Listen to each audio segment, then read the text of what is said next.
everyone. We're just waiting for everybody to connect. Okay. All right, I want to welcome you and thank you, first of all, for joining us with Photos East of the Industrial Canal. My name is Dawn Abear.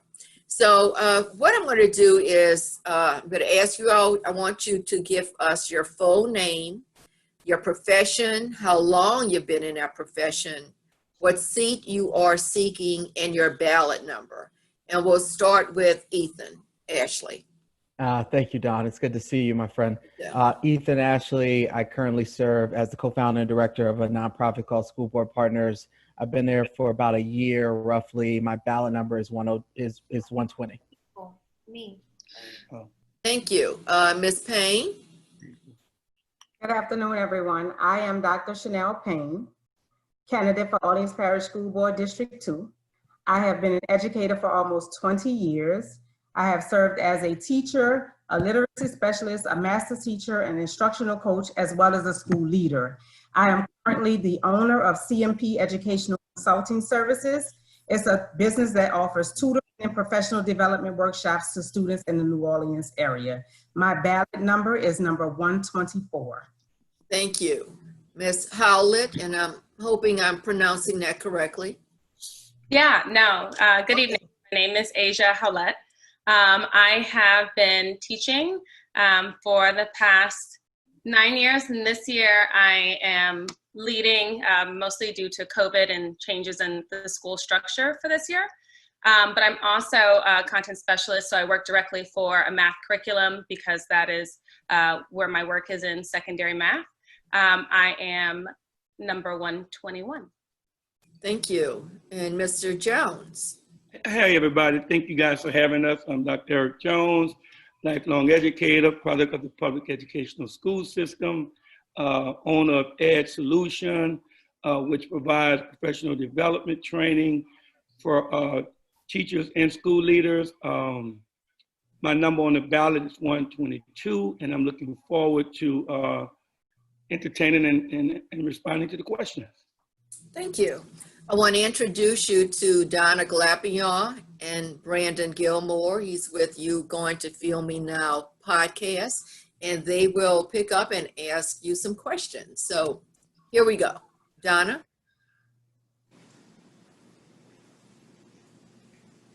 We're going to start with Mr. Brandon asking the question. Okay. Thank you, Donna. And each question, can you please spend a minute on it? If you go over a minute, we will let you know that time is up. And we will start in this order with Mr. Ashley, then Ms. Payne, then Ms. Howlette, and then Mr. Jones. Okay. How are you going to better manage the charter school boards if elected? That's a great question. So before I was elected, our charter boards were not trained in any form or fashion. Essentially, you could join a board and there was really no work that you had to do, nor was there any real consideration for you to be able to be considered as a board member. After being elected, we put a task force together to be able to train board members. And what I'll tell you in this moment, that was the first step, I think, in the right direction. I think we need to do a little bit more work with being able to truly not just train our board members, but them so that they have real knowledge about what it means to serve as a board member in that role and fashion. Thank you. Ms. Payne? Could you repeat the question for me, please? If elected, how are you going to better manage the charter school boards? I think in managing the charter school boards, the big word is accountability. I think that from the OPSB to NOLA Public Schools to CMOs to boards to school leadership to teachers, everyone has to be held accountable. Now, there are some things that we can put in place to hold people accountable. We can make sure that that on the school level, there are standards and that each school has to meet, academic standards, also financial standards, as it relates to the boards that are governing our schools. On a district level, when schools are not being successful, it should be the expectation that NOLA Public Schools runs those schools along with our school boards. And as far as the school board, we just have to hold them accountable for being open and present for our parents, our teachers, and our students. There should never be an instance where a person that lives in the district is unaware of who their school board member is. So on a school board level, we just have to ensure that we are being present and accountable to the people that we serve. Thank you, Ms. Payne. Ms. Howlette? Thanks. I would say that I think accountability is a big piece of this, but I don't want anyone being held accountable to the status quo or a system that's not actually serving all of our students, because I think it normalizes this idea that we are where we are supposed to be, and it's just a matter of time before it works out, and I don't think that's true. So I would think that holding people accountable to having goals that are really based off of leadership development, because what I do know is that we don't have a strong leadership development pipeline for our school leaders, and I imagine that be true for the boards that manage those schools. I imagine that to be true for NOLA Public Schools, the superintendent, and those board members. I mean, I think it's very difficult to create a vision for a city when there are a lot of people who don't have any knowledge of pedagogy or different ways that we can approach education. And I think that creates a situation where we, I don't know, it's almost like we back ourselves into a corner of running schools one particular way, because people actually don't know that there are a million other options. And a lot of those options have come from talented people in New Orleans, and they're just not being approved. And so I think there's accountability, but also leadership development that goes into managing this board. Thank you, Ms. Howlette. And Mr. Jones? Thank you. So I agree with all of my colleagues here, but I also want to indicate that there is an elephant in the room. And there is an accountability system called Act 91. Act 91 is a legislature that actually gives the superintendent of the school a whole lot of power, a whole lot of autonomy. Also, the unification plan that was written with the task force that our current school board member talked about, with the task force with the accountability framework. But I will say that when you take a look at what accountability looks like, I think how we hold boards accountable is creating some system that is not conflicted with these two municipalities. One is a not-for-profit, and the other is his taxation without representation, which is the board itself. So when we talk about Act 91, and Act 91 gives the policies and guidelines to the freedom of these charter boards who are appointed by, not even elected by, but appointed by the CEOs or the CMOs themselves. And so when you talk about actually holding them accountable, I think we got to go back and look at what type of policy that we can put in place that can legislate that. But trying to hold them accountable when they only have their own autonomy is going to be a challenge. So I think we got to go back and look at Act 91 in terms of what it really meant, what it stood for, what was legislated for them, what were those policies in place, and then look at how we can engage those appointed independent charter board members of all those charter schools, because we're 100% charter. What else do we got? A representation from the voters, and then we got representation from CMOs or CEOs just appointing. So you're gonna have a huge conflict with that. And I think we gotta go back and take a look at what that looked like from a legislative standpoint, in terms of what that looked like with Act 91, in terms of thoroughly understanding what it really means. And then also looking at what one of my colleagues said about the accountability system in place, where charter boards and CMOs need to be able to work together. I served on one of those boards, and I tell you, I had a bad experience with it, and getting accused for it right now at the end of the day. Okay. Thank you, Mr. Jones. My next question, we're going to start back with Mr. Ashley. We have witnessed children younger than 10 years old standing at school bus stops in the dark between 6 and 7 a.m. and being returned back at that location after dark, after 5. One of the major problems with the charter schools is the 1-app program. How do you plan to address this with the children having to be to the bus stop that early in the morning? That's a great question. So I think it's important to acknowledge that the 1-app system has been in the school district's control now since we were fully integrated in 2018, June 1 of 2018. And what I'll say is this: since then, we actually changed as a board. We changed the policy relative to when pickup times can be for students, as well as the length of time. And I know that our educators know this who are teaching in schools. And so that's important to be able to acknowledge. Now, look, if I think if we're having a conversation about the need to be able to regulate that and make sure that folks are actually out there on the corners and bus stops to be able to make sure this is happening, I think we can certainly figure out how to do that. I also believe at some point in time, we should probably look back and see if the times that we created in terms of that time limit makes sense. And I know that was work that was done in collaboration with both parents, our school leaders, and others. So I think that there's work that has been done there, but I think ultimately we can come back and look at whether or not we are actually meeting the needs for those communities, particularly those students who live in the East and are having to travel further to get to a school that, the parents would deem is quality for their young people. Thank you. Ms. Payne? One of my top priorities if elected to Orleans Parish School Board District 2 seat is to explore the effectiveness and equitability of the current one-app system. I am a proponent for and will push for neighborhood schools. I think that there's some advantages to neighborhood schools. One is it increases our parental involvement, and also it decreases our discipline problems. Currently, the school board has a policy that 25% of students that live in a specific neighborhood of a school can attend that school. I actually think the number should be higher, maybe about 50, as high as 75%.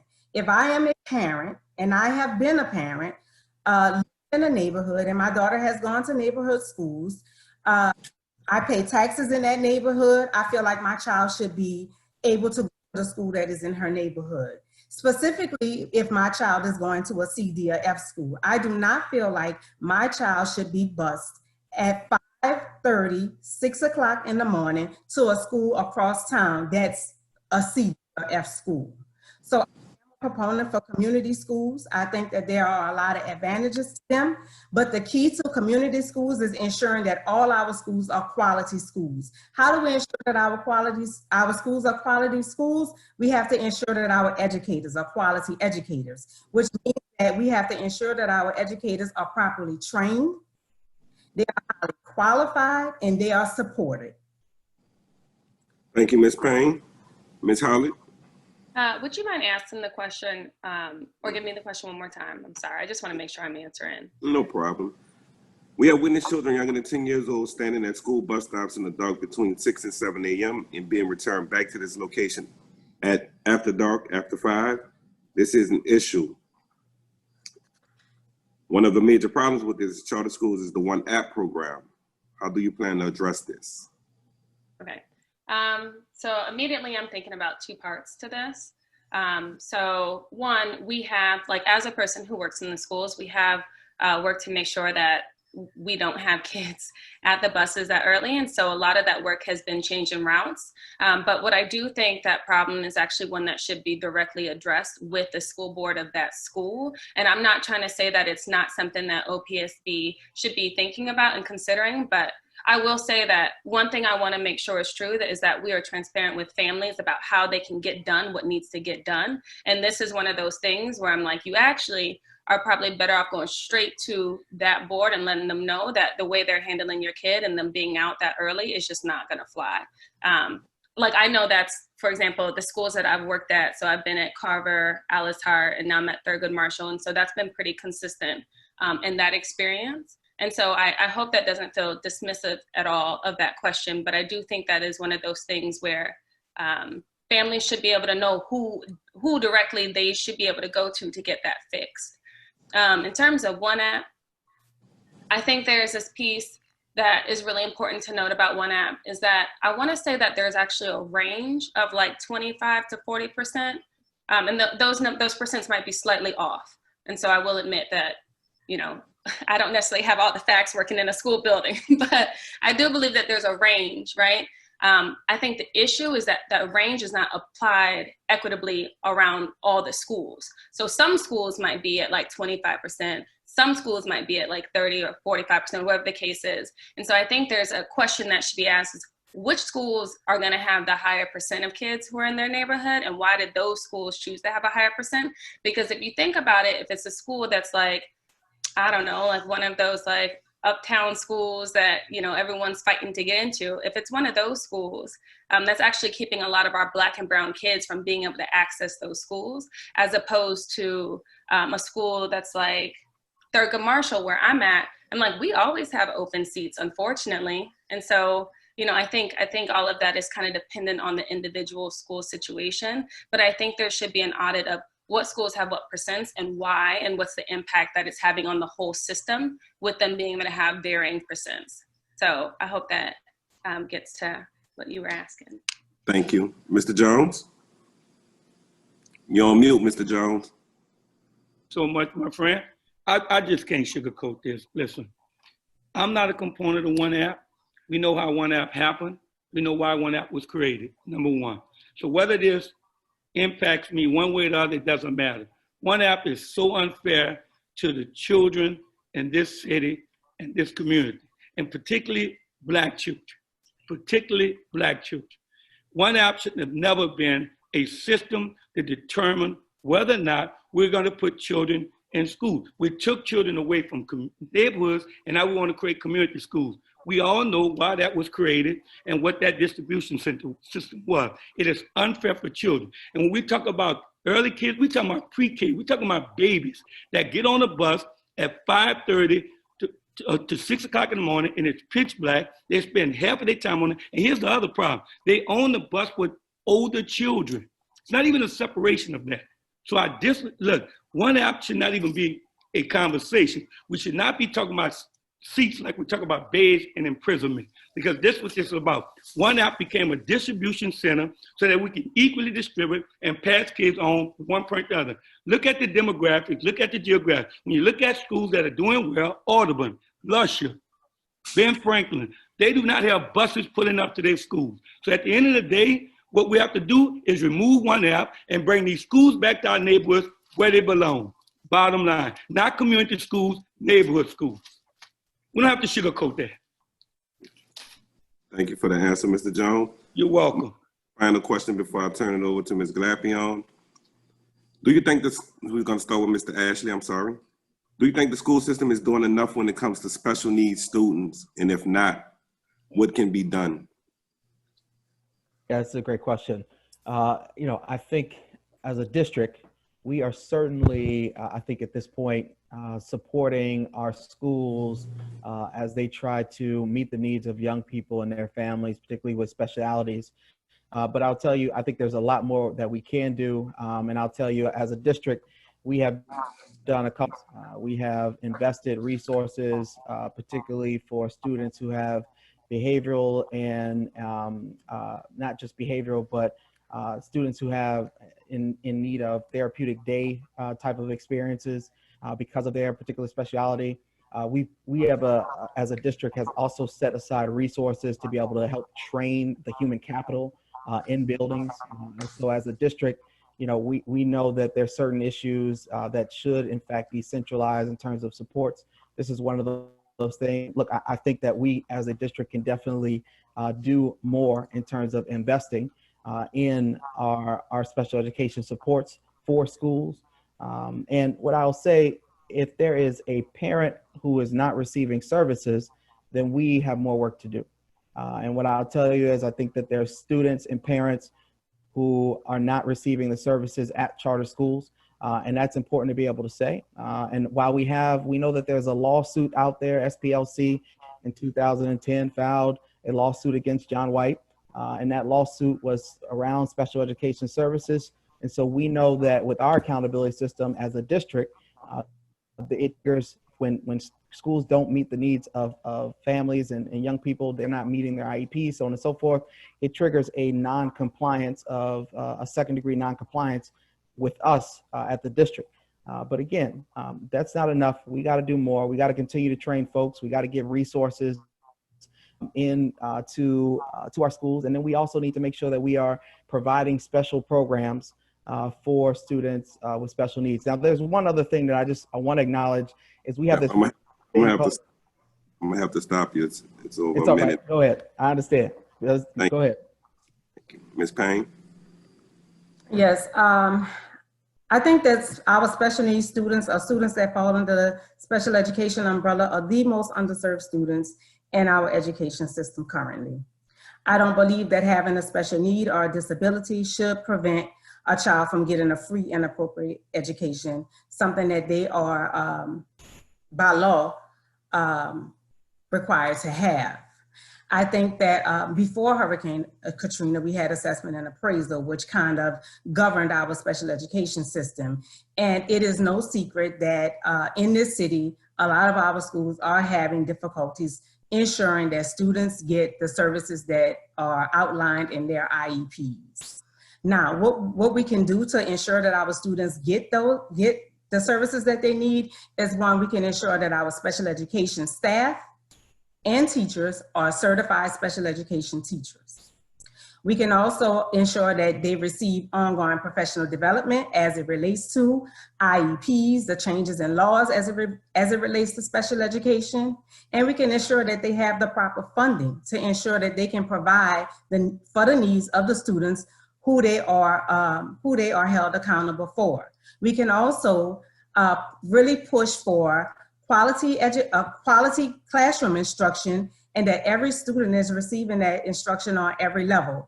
The group of students that falls under special education umbrella that a lot of people never mention or talk about is our students that are gifted students. Our gifted students get a specific amount of minutes per week. Those minutes do not assist our students in meeting their needs as gifted students and becoming the best students that they could possibly be. I have worked at most of my career C, D, and F schools or failing schools. And as we mentioned before, one app, we have African American students who are labeled as gifted that are attending F schools.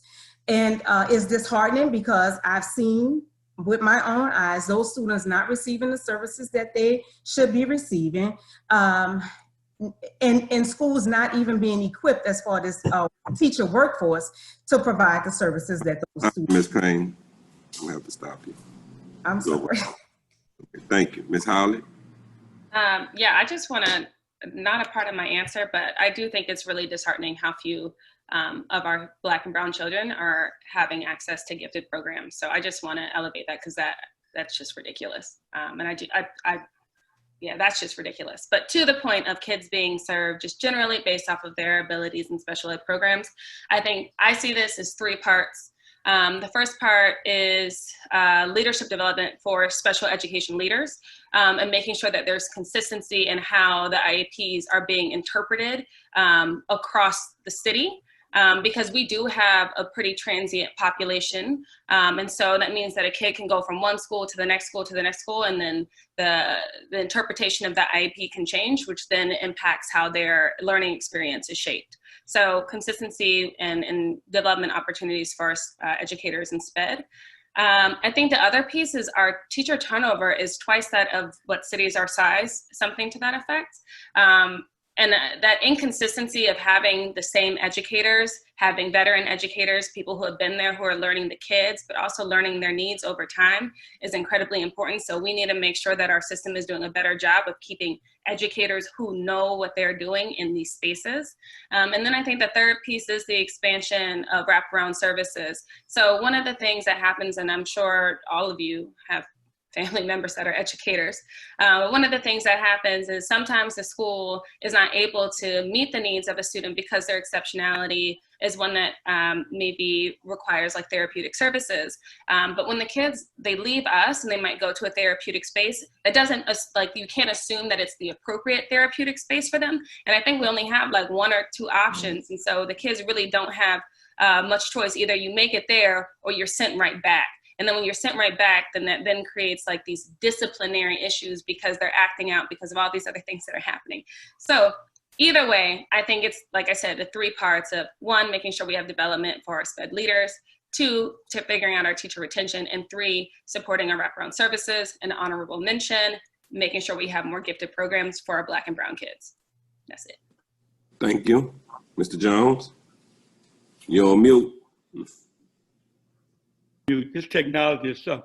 I want to first extend my apology for my passion. I mean, we really do not have the luxury to play politics with the lives of these children. And the answer in terms of the question is no.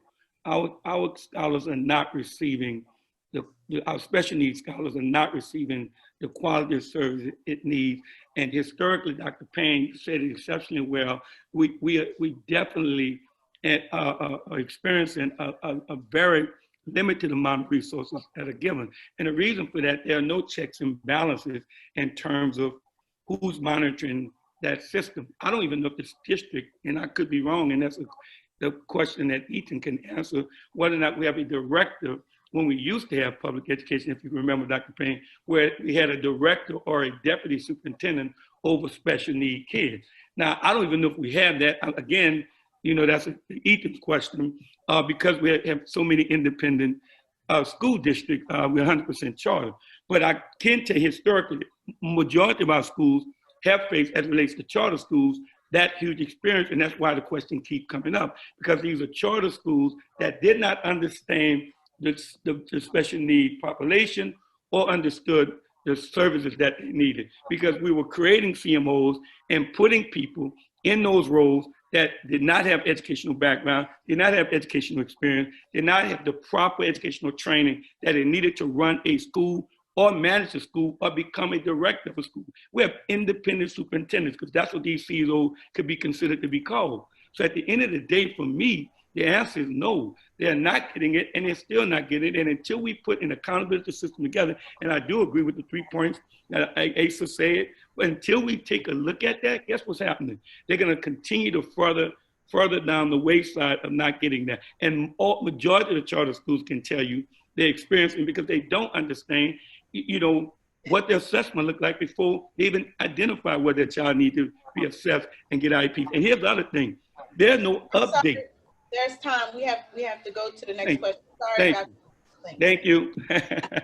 No, yeah, I want to thank you so everyone much. for participating. Unfortunately, Ms. Glapion, we've run out of time. So I want to thank you all. Good luck in the campaign, because I know it's hard during this COVID-19 time. Thank you so much. Dawn, we can go into a few more questions. Everybody for the next forum, they're not all in the waiting They're room. not on yet? Okay, all right. We can Donna? ask questions. Good evening, everybody. I have a couple of quick questions. The first one, and you guys can answer in the same order that you have been. The first one is a matter of due diligence. Have you ever in your professional capacity been disciplined or been arrested, convicted of a crime, or owed child support? No. Mr. Ashley? No. Ms. Payne? No, ma'am. Ms. Howlette? Ma'am. Mr. Jones? Absolutely not. Next. If you had a choice of charter versus traditional schools, which would you prefer? And a very quick answer why. Mr. Ashley. A combination of both. And because I think, you know, the traditional school system didn't necessarily serve Black and brown children well, and I don't necessarily think that we're getting the same around the charter. I think that's good that you can take from both of them, and I think we can put it together and figure out how to be able to continue to move our system forward. Ms. Payne. I am not a advocate for, I am not anti-charter, I'm not anti-traditional, specifically traditional, because that's the schools that I attended. So my answer would be, I would choose which school is quality. I think my answer would be quality over anything. Ms. Howlette? I mean, I would say, well, I have an explanation, so let me tell you. So I'm gonna say, for the purposes of our current system, that I would say charter, and I would say that the disconnect is that we've taken the New Orleans community out of the schools, and that we haven't had fair leadership or opportunity leadership, and we haven't been able to pull in the values of the community. And so I think if we get to a place where we start honoring the fact that there is talent in this space, then I think the charters could actually end up reflecting the values of the city without us having to tear up and start a whole new structure. So there we are. Mr. Jones? Yeah, Donna, thank you. So I would say tradition over charter. I'm a product of the public school system. And even in addition to the fact that I have been ridiculed or criticized for my efforts of supporting reformers or helping reformers as it relates to the quality that they do bring. But I'm not going to sugarcoat my experience as a student in traditional public school system, and the fact that our teachers who were teaching us were from those neighborhoods and those communities. So again, I would say strongly, I would be for traditional schools, but at the end of the day, I agree with Dr. Payne. I have to agree with Dr. Payne and as it relates to a quality school with quality certified, highly qualified and certified teachers and leaders leading those schools. Yes, absolutely. Thank you. Next question, and if you could, we're going to keep you at 1 minute for your answer. Specifically, what have you done in the last year as a contribution to the city's efforts for the advancement of your community? Mr. Ashley. I think probably the most significant thing outside of serving as board president during a pandemic is definitely scholarships. I created this thing called the District 2 scholarships for young people in our city who are going off to college. I have a student at Stanford, Emory, Vanderbilt, Tulane. And so these are young people who are products of our school system, and being able to support them is definitely one of the biggest things that I'd say I've done. Thank you. Dr. Payne? I am the owner of CMP Educational Consulting Services, and through that business, I have been able to tutor more than 200 children, almost 300 children in the greater New Orleans area. I have had children come from as far as St. John Parish and St. Tammany Parish to receive tutoring. Through the business, I also offer free tutoring to families who have been impacted by gun violence, specifically community servants like our police officers and our firefighters and our educators. I also do work with wrongfully incarcerated men, currently working and serving on the board with Freedom Foundations. Freedom Foundations was created by two gentlemen who were formerly wrongfully, from this city, who were formerly wrongfully incarcerated, and one was excessively sentenced. They all fought for their freedom and were eventually exonerated in or released from prison. So I also do some work with them, and they do work with young people, young men in the city between the ages of 18 and 24. And that's work that I really enjoy. It kind of helped me to see the correlation between the prison system and the education system. Ms. Howlette? So I'll say that my time is pretty much spent at my school and with my kids there. So I don't mentor with like a separate organization because I have 450 kids to choose from in my building. And many of them are my neighbors. So it's actually just really easy to kind of keep that relationship because I do know their families. And so I usually like stay after with them or go to their games or, figure out like different things that they're invested in. And we do those things together. So I have like one kid, Marianne, she liked to ride horses. So we would go to Audubon Park where they have like the horse stable. We just like ride bikes there. But I think it's really about spending the time with people.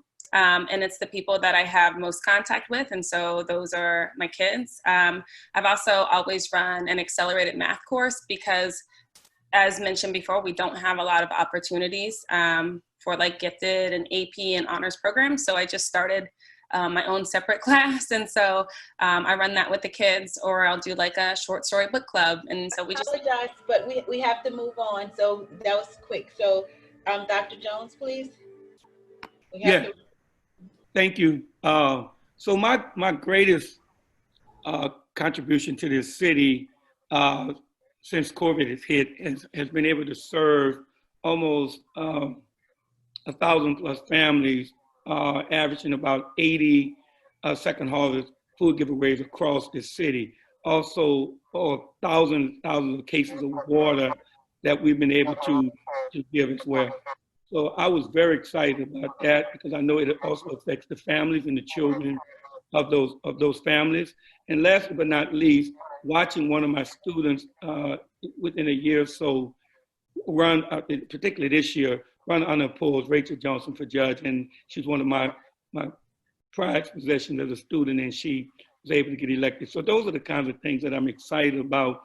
But yeah, just working with COVID-19, and lastly, I'm giving away 250 laptops to 3 nonprofit organizations that are serving inner city kids who are coming from low economic background. So that's even more exciting. I was able to partner with a group to do that. So thank you again for having us.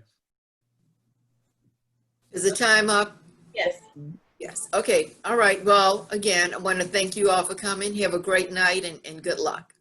Thank Thank you. you. I appreciate y'all. Thank you. thank you, ladies. All righty. Thank y'all.